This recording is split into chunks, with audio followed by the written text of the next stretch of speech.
Hello again, glad you've come back.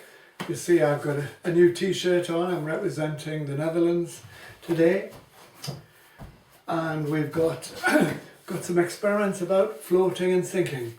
Very quickly, you can do all these at home. First of all, an orange floats in water. Now what happens if I peel the orange, take the peel off? Of course this weighs much less now because it hasn't got the peel. Will this sink or float? And then we can have a look at some other fruits. What about an apple and a pear? Will the apple float? Will the pear float? Perhaps you know from something you did maybe at the end of October what happens to an apple. And then another pair of things to look at. This is a lime and this is a lemon. Will they both float? You could test that out. And I wonder why there's a difference.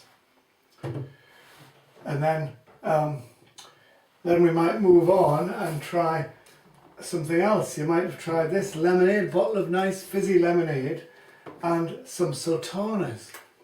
Now what happens when you put the sultanas into the lemonade? Will they float or will they sink? Then another question for you. If I go back to my lemon, and I've cut this one in two, there's a clue there if you look carefully. Well, if I put this in the water, how will it float? Will it float like a little boat, like that? Or will it float the other way around? And why? What have we got left? Oh, a grape. What about a grape in the lemonade? Will that do the same as the sultanas? And what happens if you peel the grape? Because I'll tell you now, a peeled grape works differently to a grape with peel. And you may know the reason. And finally, a can of Coca-Cola. Perhaps we put this in the water. There it goes. Here's a can of Diet Coke. What's the difference? What happens when I put this in the water? Will that sink or float?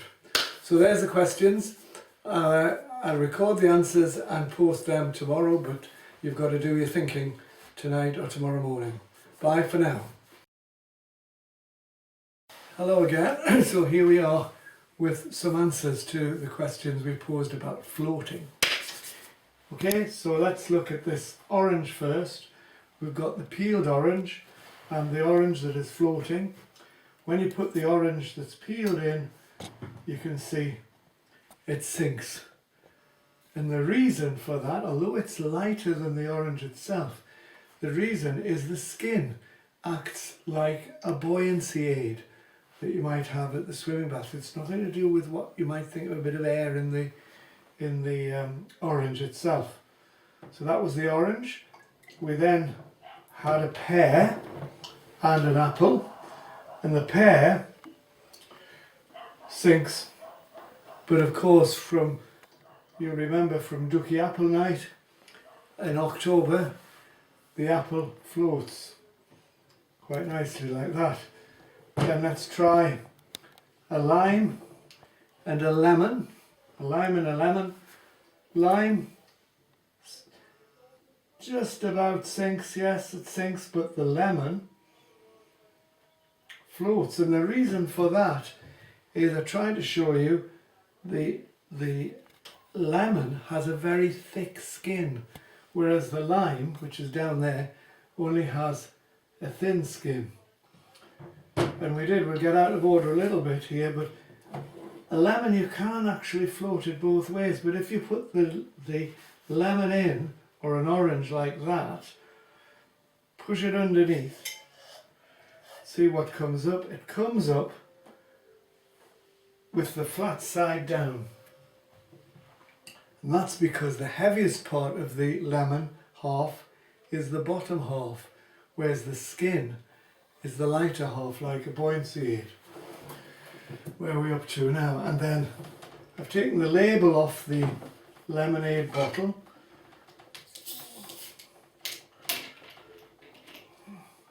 few sultanas in, and what happens? They sink, they go down, can you see that? And then they come up again. And then they go down again. And then they go up again. And then they go down again. And then they go on and on and on. And that's because there's bubbles forming on the surface of the sultana, and the bubbles are like a buoyancy aid, so they lift it up. A grape again goes down and comes up, but it tends only to do it once because the grape is much heavier. Let's try this one. Down it goes and then up it comes, and you can see what happens with a peeled grape is it doesn't have a rough surface for the bubbles to form, so it stays down. And oops, last but not least, let's get the orange out. We saw that the can of Coke sank.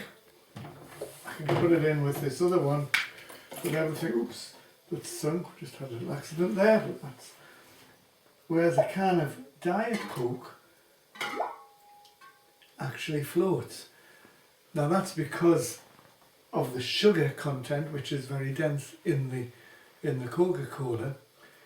Well, we think it is, but of course we don't know that exactly the same amount of liquid is in each one. We'd have to do extra experiments to weigh the cans and so on. Okay, hope you enjoyed those, and be back in a day or two with some more problems for you to solve. Bye for now.